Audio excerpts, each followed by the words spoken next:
Hello everyone, welcome to yet another episode of Azure on Air. Today we have got Matthias, who works as a solution architect and has specialized on integration firmly on the Azure platform. And also Matthias loves to share his knowledge and experience, and that has led him to speaking in user groups and other conferences. Also considering or honoring his love for inspiring others and sharing knowledge, he has been noticed in 2017 and he got rewarded as Microsoft Azure MVP. So I'm very glad to host Matthias in our show today. Hi Matthias. Well, identities has been with us for quite some time. The story goes there that when we had all the service principles, we granted access to the service principles so we could get data or we could access things.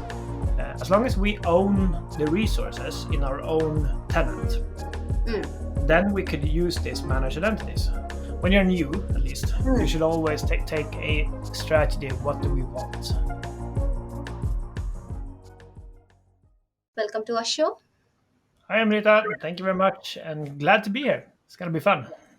We are happy to have you in our show, Matthias. We are super excited to know what you are going to bring up in the show for us today. Well, today we're gonna talk about identities, Mm. which is one of the areas I've been, I don't know, deep diving in lately. I think Mm. so. That's fun. I like talk about identities. Managed identities in the integration landscape is Mm. maybe what we're talking about. Awesome, Matthias. So, as you rightly mentioned, that we are going to talk about managed identities. I would like to know what is the background behind. Well, identities has been with us for quite some time. So if we go way back when I started to go into IT, it was more like service users that we created in our ADs. That was the Mm, identities we were working with when I started more than 10 years ago. And mm, everything has evolved quite a lot. And bringing in Azure AD, for instance, it had brought us a mm, lot of new things. So I think that's the key. So we have evolved from only user account to mm, the service account. Then we introduced, Microsoft introduced something called service principles, which is the next evolvement, which you mm, could then from programmatically create tokens with Azure AD, with a mm. client ID and client secret. So it was quite good introduced because it made it much easier for us to programmatically give identity or give access. I would say rather it was more focused on access, Mm. and but that also kind of got old more or less, maybe, I don't know. So they Yeah. introduced the managed identity, Mm. which we are having today, both the user managed identity and the managed identity for a specific resource, user All right. assigned, I would say. Mm, That's the word. So I think that's the case. I like the story about it, and I also like how we the top topic of today would be mm. more like a lot like why do we want to use these new things and why should we use them, and some dangers maybe we might bring in as well. Yes, of course. If there is a pro, there should also be a con, right? Yeah, Yeah. definitely. So that's the background around it, and I've been doing quite a lot of work with the identity space, and it has yeah, I like talk about it. Nice. Yeah, we are also very eager to listen about it. So yeah, as you mentioned, like managed identities is what we are going to talk about. So we Yes. would like to know more about, like in your way of expressing knowledge. We would like to hear it from you what managed identities is, and why did Microsoft add it? So basically, the story goes, as I said before, we had the Mm, service principles, and then we got managed identities. And the story goes there that when we had all the service principles, we granted access to the service principles so we could get data or we could access things. But in the mm, end, um, we stored new credentials. mm. We needed the client ID, we needed the client secret. Yes. So the involvement of managed identity is that instead of us providing these values, Mm, we actually create a virtual, just like me. Let's take it like this. So I am a user, I'm a person and I have a user account. So my user account is in AD, Azure Mm, AD in my case. So when I log in, I need to put in my credentials and go in, and then Azure AD know that this is me. mm, The same goes in this case, that we can now create an identity for instance, for our logic app. So our mm, logic app, we can say that I want an identity for this, and then that logic app actually manage that credentials. So that logic app has its credentials.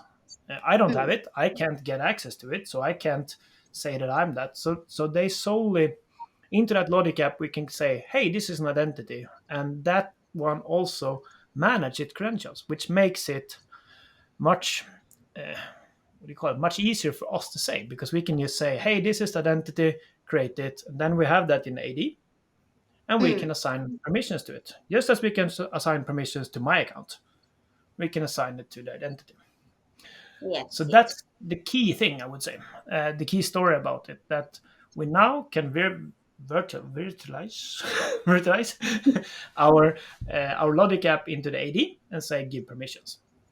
And the idea behind this is to simplify and Mm, remove all this client ID, client secret, because in the end, what we want to avoid is leaking credentials. That's the thing mm, we want to mm. avoid. Yeah. So, and having those client ID, client secrets stored in many places or in whatever you want it, because you needed it to get data from a key vault, for instance. You needed to have a client ID, client secret. And those were stored somewhere in some setting, somewhere. Mm, And now we don't need that. Now we can just say, my logic app has access to key vault.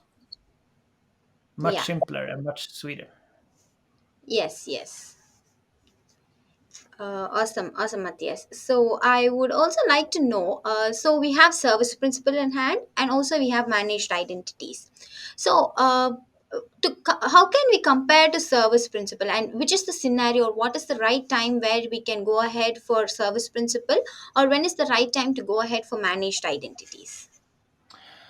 Well, that's always hard tough. But as soon as we are the ones in our own company that create Hmm. services, so as we create functions, or I mean, it could be a Kubernetes container, for instance, that's running, or it could Hmm. be a Logic app, or it could be PAM management, any Hmm. of those.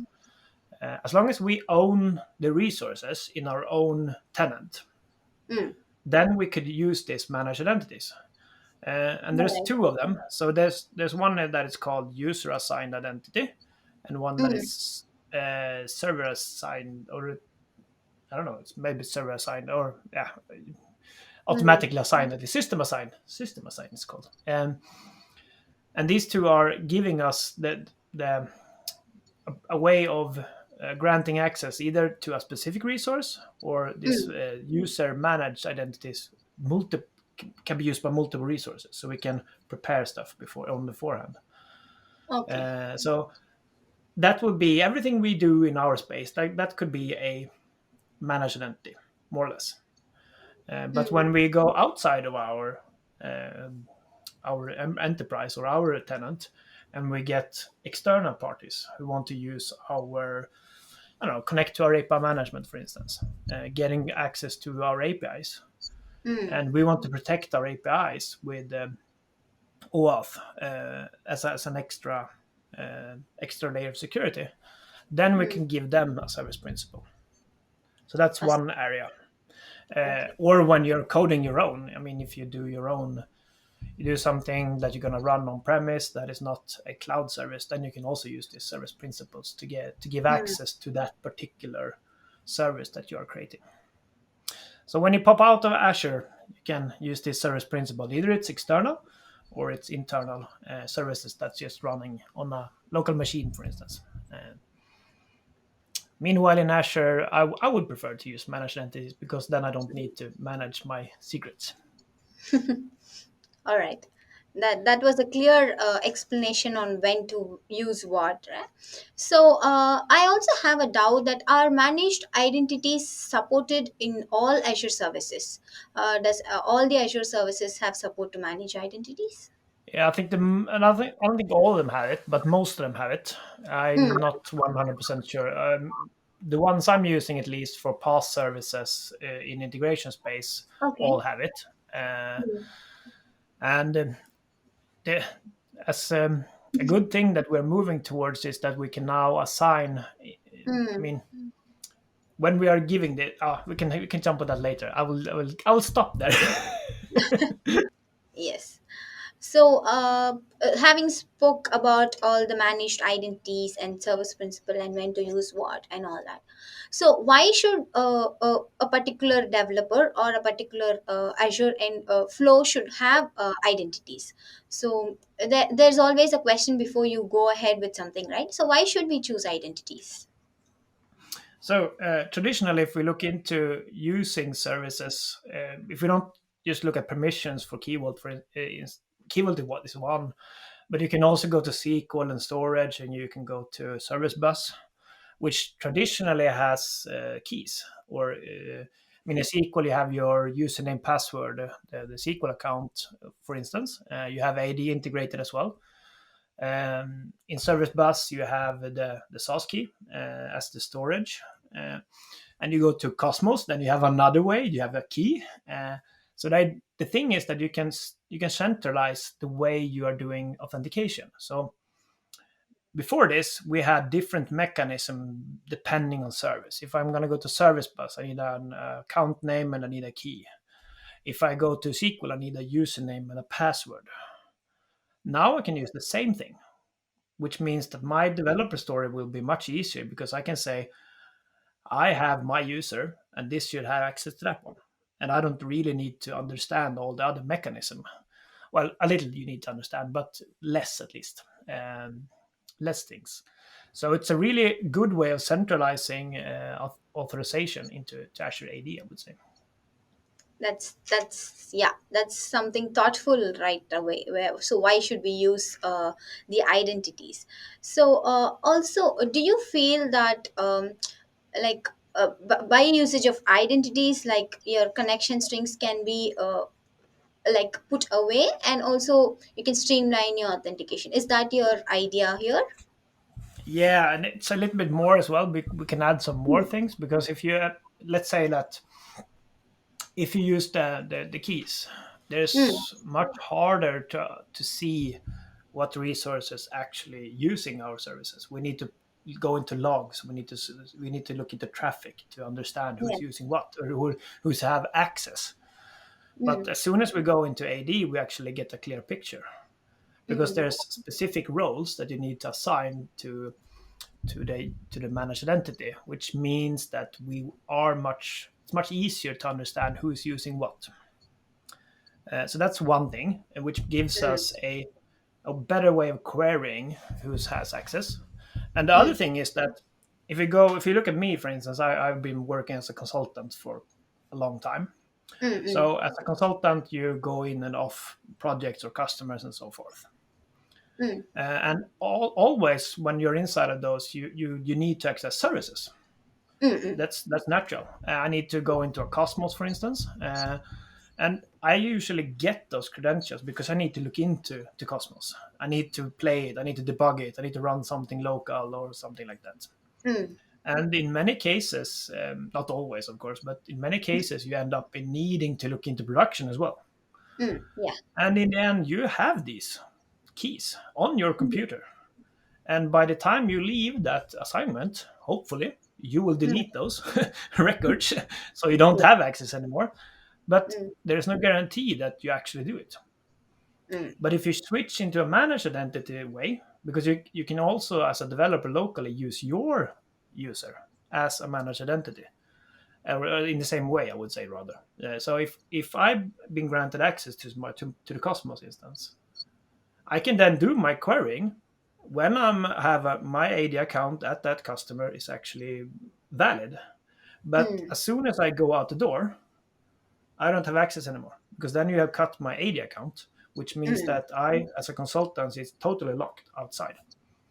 And Mhm. that's good because then I can't be the one leaking information or leaking keys unwillingly because that could be a Yeah. potential case. Yes. Yes. Yes.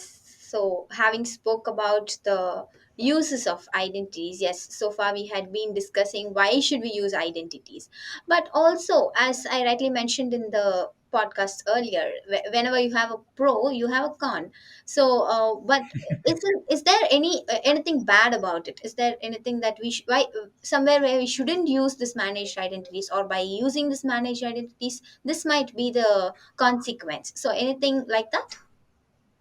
Yeah, well, initially when you start with it, using it, you Mm, will kind of quickly run into uh, permission granting hell, I would say. No, not really, but more or less. mm, So, depending on the company, in this case, depending on how your permissions are in the company, you could be you could be a contributor in normal mm, cases, and in that case, you could get your keys and stuff like that. But as soon as you go into managed identities, you need to have a, I think it's called user administrator roles, user role administrator role on someone mm, that could grant these accesses, because you can't do that with your current role.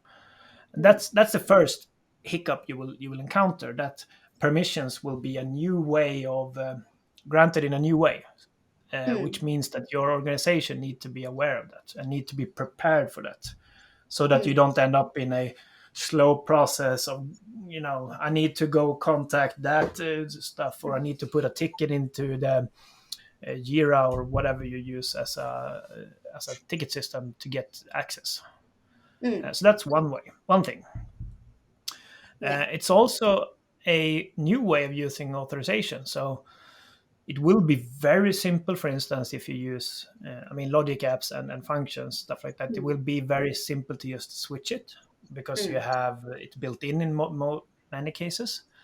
But it's also quite new, which means that some of these settings, especially functions where you actually need to do some settings, you mm, might have trouble finding exactly how and when. It will be a little bit hiccup.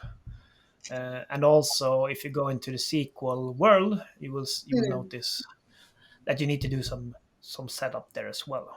Uh, so I Okay. would say that that would be the starting things, Mm, and later on, you also, another thing that you need to be what do you call it? Uh, you have to have it on mind is that you don't want to grant too much access for these mm. Yeah. resources as well. You need to keep it at a minimal. I Mm. think they have done a good job in doing that, because they have added roles which Yeah. only have a certain access.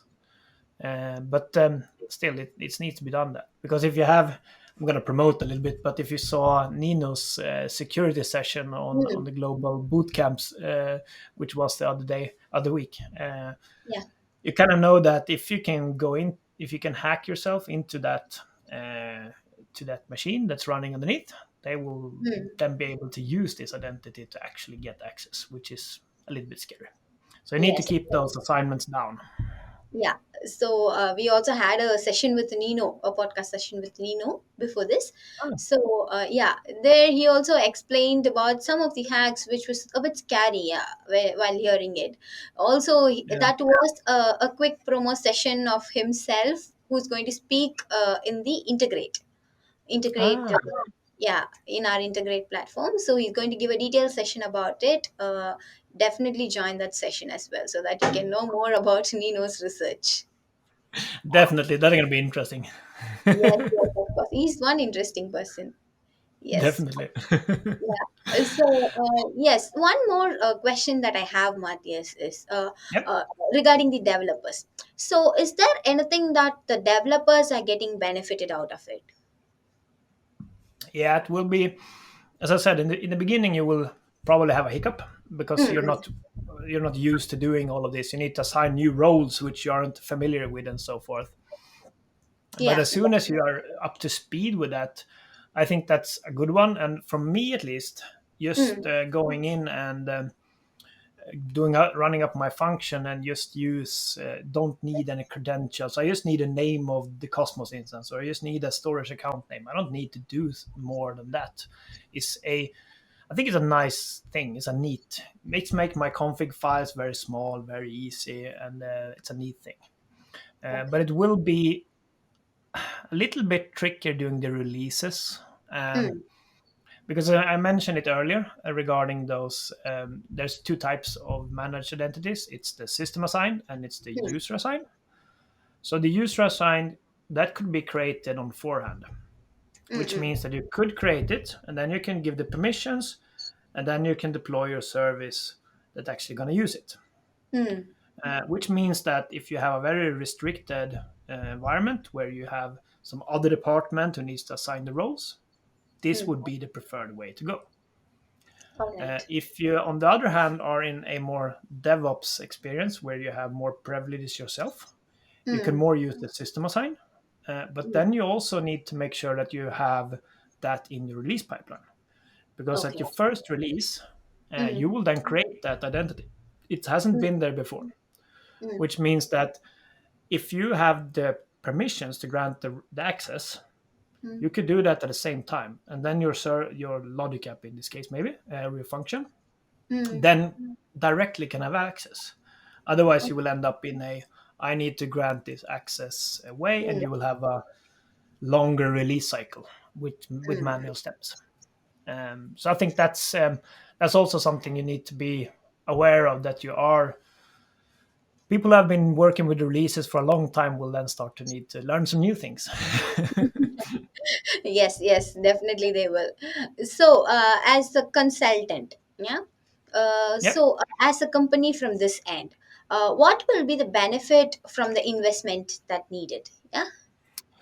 yeah. So from a client or a company who's Mm, actually getting in resources, I would say the biggest benefit would be that, or biggest, I wouldn't say the biggest, but one of the big one would be mm, that you're not giving away these keys all over the place. So mm, there's there's a lot of security discussions mm. going around all over the place, and there's a lot of VNet setups and so forth. But in the end, if you are leaking information, it's going to be hard anyway, Yeah. regardless. Mm, So I think this is a good way of making sure that no credentials, no keys, nothing is leaking outside of your company. Not sticking around on some computer that could be stolen on the way home from work or whatever. That's the case. That's the mm, case. Then everything will be onto the user. So as a develop as a company, I know that my developers is logging into AD using multi-factor authentication and everything like that, making sure that they are logged in a secure way, mm. even when they are developing. They're not accessing resources. What they call with the backdoor. I mean, with static keys, which then will be stored on their computers. Mm. So that's a good one, I would say. Yeah. And also you kind of remove all these settings that we have on um, in or we remove the need of settings files and Mm, storing secrets all over the place, which also is quite messy over time. mm. I mean, we had the incident on Cosmos this summer that Microsoft put up. The one where they had been leaking account names and keys. Mm. And yes, you would have been protected if you're using VNet as a guard around it. But still, if you would switch to a managed identity, this would never be the case. You Yeah. would never go outside of this. So there's a protection in this that is rather good, because even if you had the leak, I would say that most companies had a trouble rotating those keys. There's a good saying you should rotate the keys at certain intervals, but we all know in reality that's a much tougher thing to do than Yes. it is to say. Yes. Yes. It It is. tends to take a lot of effort to do that, and especially doing that. I mean, you should have that on schedule. You should do that Mm, on, I don't know, every month or every quarter or something like that. But mm. most of them just do it on a emergency base, unfortunately, I would say. Mm, And then you come around that with managed entity, you kind of remove that's mm. troublesome task to rotate keys. Yes, we got to know what managed identity is and how to differentiate it, like when to use the managed identities and when to use service principals. and also your background, how you came landed up into the managed identities, and a few more details, pros and cons and all that. So having over a decade of experience, and a strong platform in the Azure, yeah, a very strong basement or a platform in the Azure, what would be your recommendation for the budding Azure users, or a person who's ready to migrate into Azure, or a beginner who's ready to learn Azure? What would be your recommendation for them? Yeah. So in identity space, I would say Mm, that you should look. I mean, as always, when you're new, at least you mm, should always take a strategy. What do we want? I mean, mm, that's the biggest thing. What do we want to use, and where do we start? And take small steps. mm, Because as always, if you there's so many things you can use, there's so many technologies in this space, which means that you need to have a clear view of how you should do this in a good way. mm, And as a if you're starting up, that would be my idea, to actually plan for. If you go for integration space, for instance, we go for all it. I mean, how do we want to use, what patterns do you want to use? Not you don't need to necessarily do it in detail, but you need to have an mm, idea of what you want. And then you should, I mean, I would at least make sure to go on conferences like Integrate, to get to learn people in the business, and need mm, to get deep knowledge into what's happening, to get these, I don't know, glimpse of news that Microsoft is releasing, for instance, and what MVPs are sharing from their work, their mm, yearly work. That's one thing that would be really good. And if you have been doing this for quite some time, if you have been if you have been invested heavily in Azure, for instance, and and want to, turn your wheels into new things, mm, I would say that it's very similar. I mean, you have a strategy today, you have an idea today, but you mm, need to kind of say, maybe you need to take some help, or you need to get some influence mm, from MVPs, or from experts in the market. I don't know, depending on what you have in your area. Um, but you need to kind of have that uh, idea of what you want to turn. What kind of stuff, what parts do I want to tweak? Is it a security part, like mm, going into that identities, and then you need to also understand the changes, because it's not very easy if you have built a lot of stuffs on static keys all over the place. It might be quite tricky to find all of them. It will take some time, but it's a good yes, thing to yes, do, and yes, then yes. you get rid of it. I'm not sure if I answered your question, but I think a little bit. Yes, yes, yes, you did. Like it was very helpful for it would be helpful for the beginners, and yeah, I hope they get benefited out of this session. It was very pleasure hosting you, Matthias. Thanks for your time, and thanks for sharing your knowledge in managed identities, because many of them are currently, like we see in our customers, right? They are currently opting for managed identities, and they feel it's a safe place, and but still they have some glitches, like why, when, and for what, and those are the doubts they come in for. Definitely Yeah. this session would help them a lot in explaining why, when, and what, all the w's for their questions would be answered, definitely. And thank you so much for your time once again, and looking forward to see you in many sessions with us. Yeah, thank you. Thank you very much. It has been a great day, and hopefully you all have enjoyed it as much as I am. Cove.co.